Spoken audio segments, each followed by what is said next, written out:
अस्सलाम वालेकुम स्टूडेंट्स। आज हम इस लेक्चर में डिस्कस करेंगे chapter number 3, introduction to set. ठीक है, तो इस सेट में हम सेट की डेफिनेशन देखेंगे और सेट को हम जो है किस तरह डिफाइन कर सकते हैं और इसको सेट को डिफाइन करने के जो मेथड हैं वो कौन कौन से हैं। ठीक है, तो आइए सबसे पहले हम सेट की डेफिनेशन देखते हैं कि सेट की डेफिनेशन क्या है। कि set is a collection of set is a collection of well defined and distinct object is called set। ठीक है, या सिंपली आप जो है ये भी कह सकते हैं set is a collection of distinct, ठीक है, and well defined object। ठीक, मतलब कि यहां पर हमारे पास वर्ड यूज हुआ है well defined and distinct object. ठीक है, वेल डिफाइंड से क्या मुराद है? वेल डिफाइंड से मुराद ये है कि फॉर एग्जांपल हम जो है अपने अंदर की जो इंसान की जो अपनी फीलिंग्स हैं उनको काउंट कर सकते हैं? बिल्कुल भी नहीं। कि ये हमारे फीलिंग्स जो हैं वो कितने परसेंट है, हम इनको काउंट नहीं कर सकते, क्योंकि वेल डिफाइंड जो होता है वो से जो उसका मतलब यही है कि हम उस चीज को काउंट कर सकें, एग्जैक्टली बता सकें हम। ठीक है, और डिस्टिंक्ट ऑब्जेक्ट मतलब डिफरेंट होने चाहिए, वो जो ऑब्जेक्ट्स हैं वो डिफरेंट होने चाहिए। ठीक है, और इसी तरह अगर हम एग्जांपल लें कि इंसान को बाज़ औक़ात गुस्सा आ जाता है, ठीक है, तो आप ये तो नहीं बता सकते कि इस बंदे को इतनी परसेंट गुस्सा आया है, तो ये वेल डिफाइंड नहीं है। ठीक है, जो वेल डिफाइंड है वो फॉर एग्जांपल हम एक सेट लेते हैं, set of government school, set of private school. ठीक है, इसी तरह हमारे पास सेट ऑफ कॉलेजेस, ठीक है, सेट ऑफ प्राइवेट कॉलेजेस। ठीक है, ये हमारे पास क्या है, वेल डिफाइंड। और इसी तरह हम फर्स्ट चैप्टर में नंबर को डिटेल के साथ पढ़ चुके हैं। ठीक है, उसमें भी हमारे पास जो है सेट यूज होते हैं, जैसे set of natural number, set of whole number, ठीक है, set of positive integers, set of negative integers. ठीक है, इसी तरह सेट ऑफ रैशनल नंबर है और set of real number, set of irrational numbers. ये हमारे पास सारे क्या हैं, वेल डिफाइंड है और डिस्टिंक्ट ऑब्जेक्ट है। नेक्स्ट आ जाता है कि जो सेट है उसको डिनोट हम किस तरह करते हैं। सेट को जब भी हम डिनोट करेंगे तो एक कैपिटल लेटर के साथ डिनोट करेंगे। फॉर एग्जांपल हम एक एग्जांपल लेते हैं सेट ऑफ नेचुरल नंबर की, n equal to 1 2 3 4 up to 100। ठीक है, तो आप देख सकते हैं कि इसको हमने डिनोट किया एक कैपिटल लेटर के साथ, और इसमें जो ऑब्जेक्ट्स हैं यानी कि इस सेट के जो एलिमेंट्स हैं, ठीक है, इनको 1 2 3 जो 4 लिखा है इसको हम इनको सेट के एलिमेंट्स भी बोलते हैं।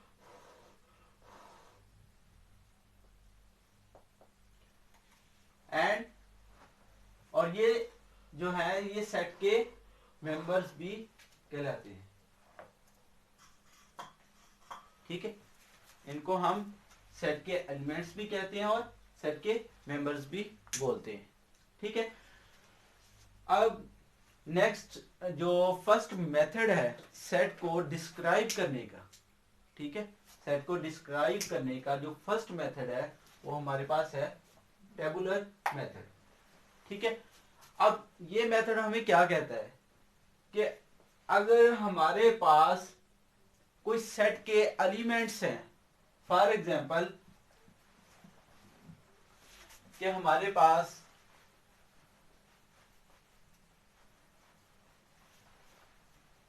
एक सेट है ए, ठीक है, सेट है ए और इसके जो एलिमेंट्स हैं हमने लिए हैं 1 2 3 4। ठीक है, ये हमने 4 एलिमेंट्स लिए हैं। ठीक है, अगर हम इसको एक कर्ली ब्रैकेट यानी कि ब्रेसेस जो है इसके अंदर क्लोज कर दें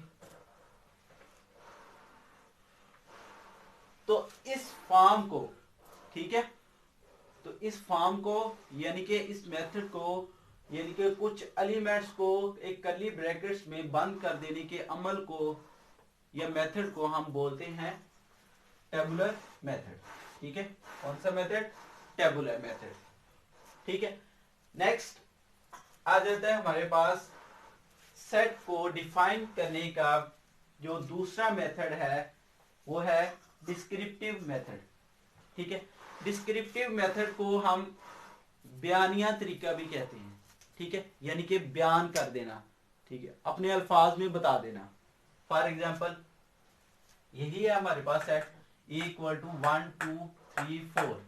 तो आप देख सकते हैं कि ये अंदर जो एलिमेंट्स हैं ये कौन से हैं? नेचुरल नंबर के, ठीक है, कुदरती दाद। तो हम इसको अगर डिस्क्रिप्टिव मेथड में हम लिखेंगे तो हम बताएंगे कि ये सेट ऑफ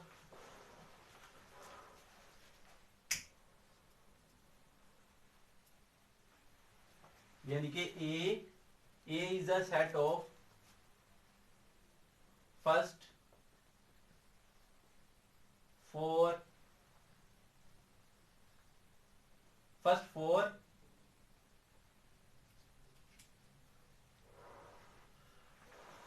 नेचुरल नंबर्स। ठीक है, first 4 natural numbers.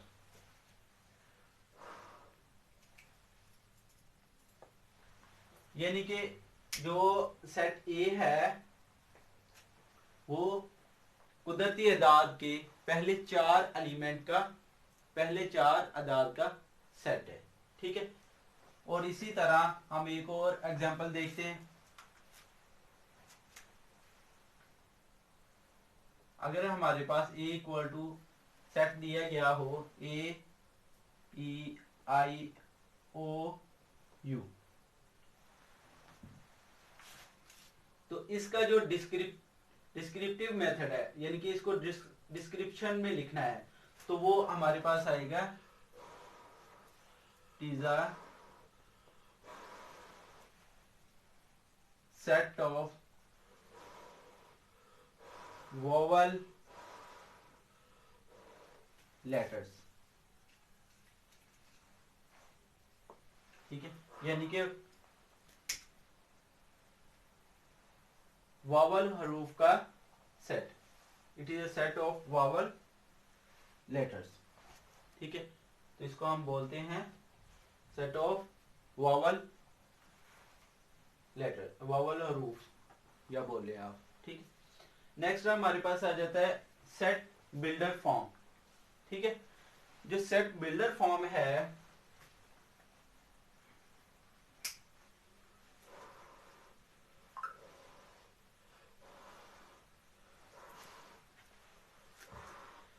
Set builder form में दरअसल हमें सेट को मैथमेटिकली, आप कह लें कि मैथमेटिकली बयान करने का तरीका है। ठीक है, फॉर एग्जांपल के अगर हमें डिस्क्रिप्टिव फॉर्म में कोई सेट दिया गया हो, ठीक है, फॉर एग्जांपल के सेट ऑफ नेचुरल नंबर ही हैं, तो हमने उसको सेट बिल्डर फॉर्म में कन्वर्ट करना है। ठीक है, तो हम कैसे करेंगे? फॉर एग्जांपल हमारे पास यही सेट है कि सेट ए इक्वल टू 1 2 4 1 2 3 4। ठीक है, ये हमारे पास एक सेट है, तो हमने इसको सेट बिल्डर फॉर्म में लिखना है। सेट बिल्डर फॉर्म होती है कि A is equal to curly bracket. ठीक है, फिर आपने जो एलिमेंट्स है ना इसके, ठीक है, एलिमेंट्स उनकी जगह आपने कह देना है कि ये लेट के हमारे पास x क्या है? एलिमेंट है, सच दैट जो एलिमेंट्स x है वो किस में से लिया गया है? ये कौन से हैं एलिमेंट्स? ये नेचुरल नंबर्स है ना, तो आपने कह देना कि x जो है सच दैट वो n से बिलोंग करता है। मतलब सेट जो है, सेट में जो एलिमेंट्स लिए गए हैं वो किस सेट से लिए गए हैं? ये सेट में जो एलिमेंट्स हैं वो किस सेट से हैं? वो सेट ऑफ नेचुरल एलिमेंट्स से।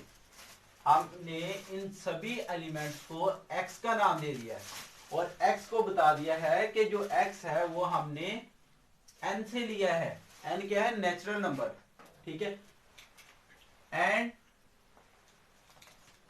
अब x पे आपने शर्त लगानी है, कंडीशन आपने जो है लगानी है कि x जो है हमारे पास वो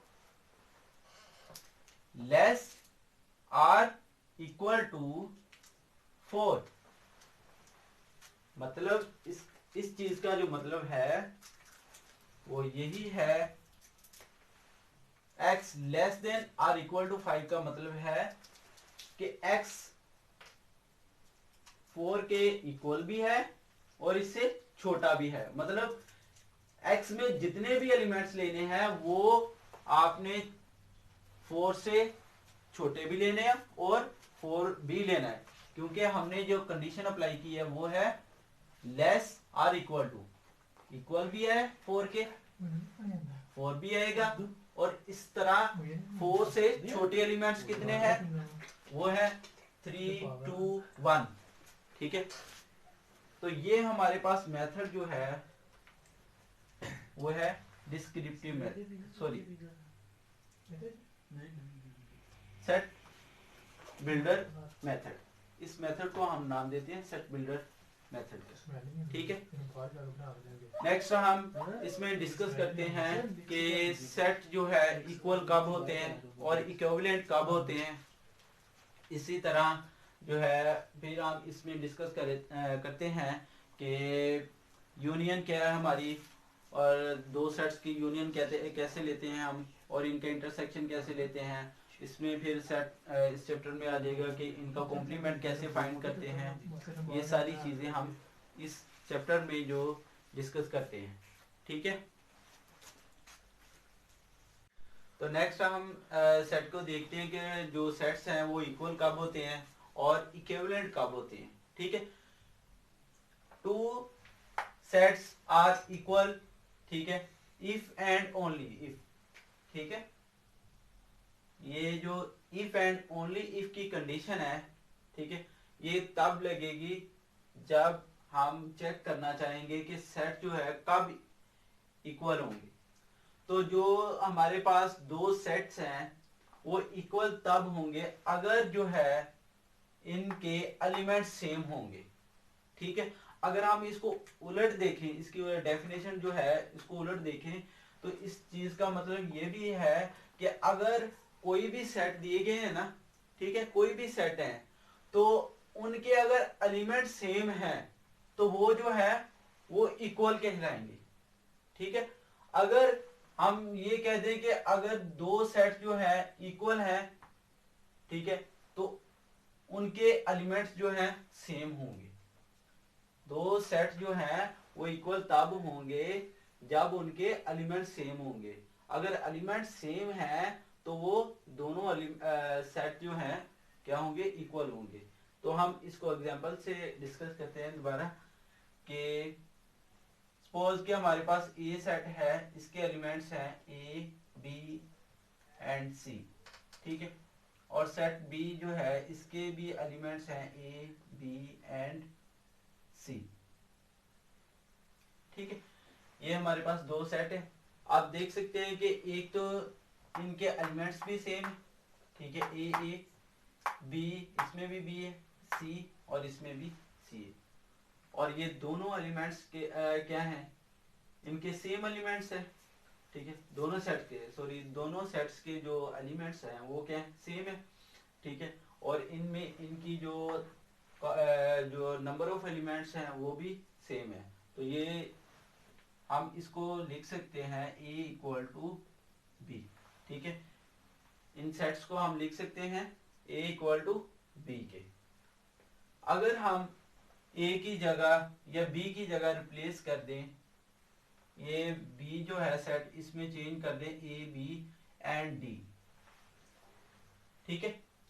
अगर हम सी की जगह डी कर दें तो आप देख सकते हैं कि जो हमने डेफिनेशन पढ़ी है उसमें हमने देखा कि दो जो सेट आपने लेने हैं उनके एलिमेंट्स सेम होने चाहिए, लेकिन जो सेकंड ये वाला सेट है बी, इसमें जो एलिमेंट्स हैं इसमें ए बी एंड डी है, ठीक है, लेकिन इसमें एलिमेंट है ए बी एंड सी, तो इनके एलिमेंट सेम नहीं है, ठीक है, मतलब जो नंबर ऑफ एलिमेंट्स वो सेम नहीं ना, तो इसलिए हम इसको लिखेंगे A is not equal to B के, ठीक है।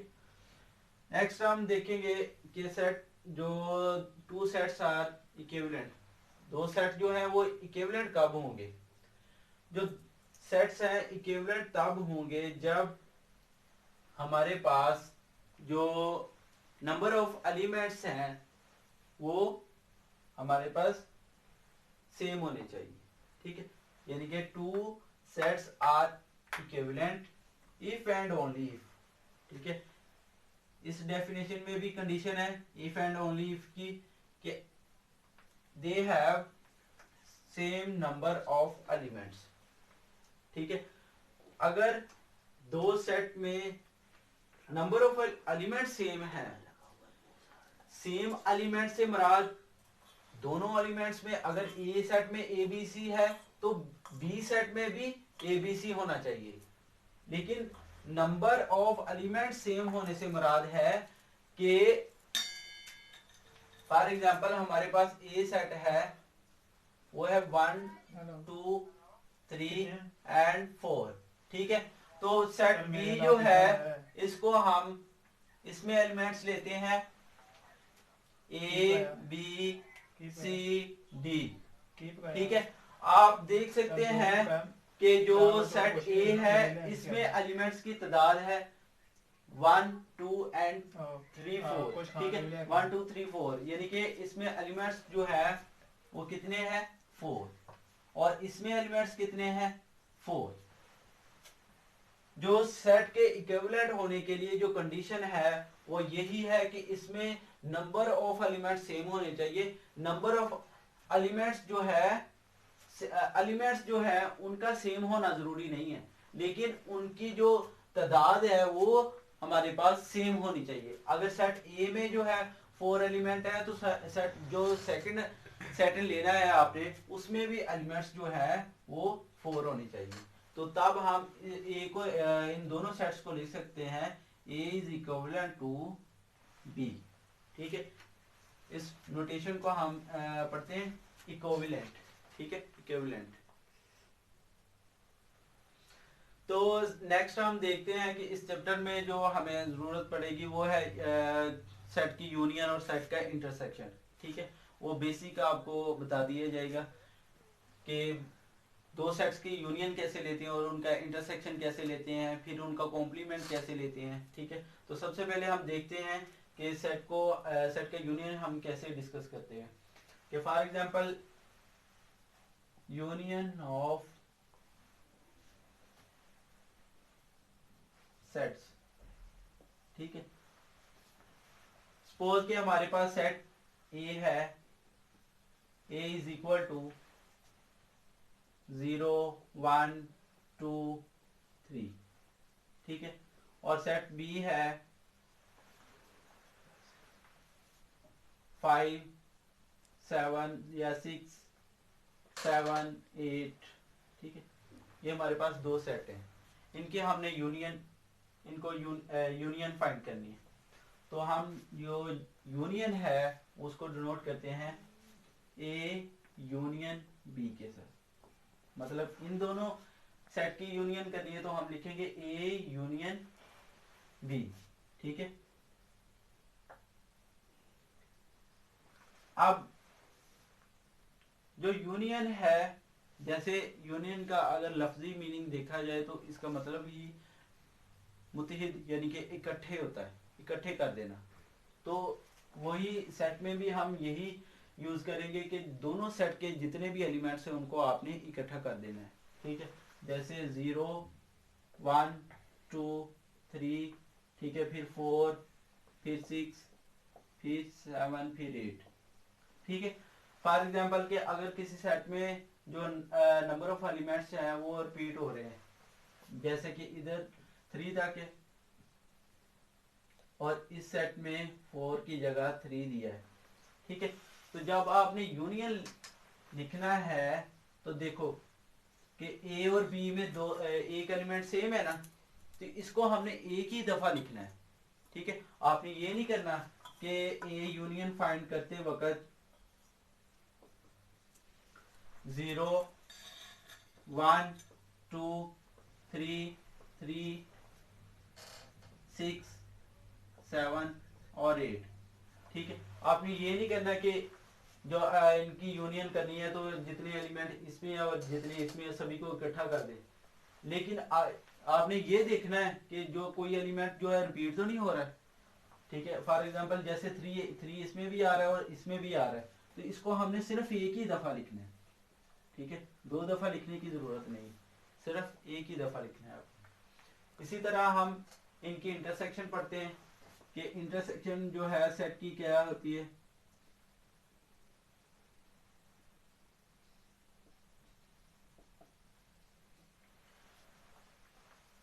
दो सेट की जो इंटरसेक्शन है, इंटरसेक्शन में दरअसल यूनियन में सभी एलिमेंट्स, दोनों सेट के जो एलिमेंट्स होते हैं उनको हम कंबाइन कर देते हैं, लेकिन जो इंटरसेक्शन है, इंटरसेक्शन में हम जो एलिमेंट्स दोनों सेट में जो कॉमन एलिमेंट होते हैं, यानी कि जो एलिमेंट दोनों सेट्स में मौजूद होते हैं उनको हम इंटरसेक्शन में लिखते हैं, ठीक है। जैसे हमारे पास के सेट ए है 0 1 2 3 और सेट बी है 3 6 7 8। अब देख सकते हैं कि 3 और 3 ये दोनों सेट में क्या है, कॉमन एलिमेंट है। तो ए इंटरसेक्शन बी, इंटरसेक्शन इन दोनों की इंटरसेक्शन में फिर जो एलिमेंट आएगा वो है 3, ठीक है।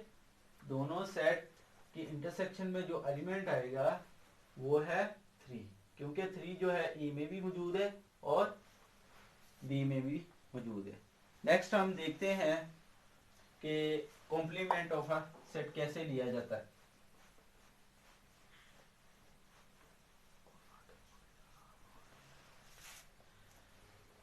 सपोज दैट कि हमारे पास एक सेट है U, जिसे हम यूनिवर्सल सेट भी बोलते हैं, और इस सेट के एलिमेंट हम सपोज कर लेते हैं कि वो है 1 2 3 4 5 6, ठीक है। ये हमारे पास इस सेट के एलिमेंट है और एक हमें सेट दिया गया है, लेट्स सपोज वो है ए, और ए में एलिमेंट्स कौन से हैं 1 3 5, ठीक है। और हमें जो है रिक्वायर है कि ए का जो आपने कॉम्प्लीमेंट फाइंड करना है, ठीक है। और इसको कॉम्प्लीमेंट को किसी भी सेट का जो कॉम्प्लीमेंट होता है उसको हम डिनोट करते हैं ए और ऊपर उसकी पावर में सी, मतलब सी का मतलब होता है कॉम्प्लीमेंट फाइंड करना, ठीक है। तो इसका जो कॉम्प्लीमेंट है, और जो कॉम्प्लीमेंट होता है किसी भी एलिमेंट का वो होता है ए, यानी कि जिस भी आपने सेट का कॉम्प्लीमेंट फाइंड करना है उसकी पावर में जो मतलब ऊपर जो सी लिखा होता है, इसका मतलब यही होता है कि ये कॉम्प्लीमेंट है, ठीक है। यानी कि इस सेट का हमने कॉम्प्लीमेंट फाइंड करना है, और कॉम्प्लीमेंट को लिखने का जो तरीका है वो है, यानी कि इस सेट का हमने कॉम्प्लीमेंट फाइंड करना है तो ए सी, यानी कि ए का कॉम्प्लीमेंट, इसको हम इस तरह में लिख सकते हैं यू माइनस ए, ठीक है। अब U हमारे पास क्या है, यूनिवर्सल सेट है, और यूनिवर्सल सेट के एलिमेंट्स कौन से हैं 1 2 6,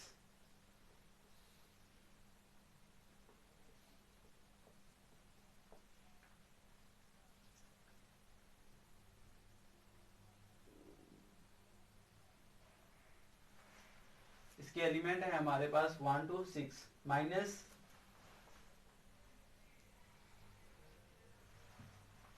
ए है हमारे पास 1 3 एंड 5।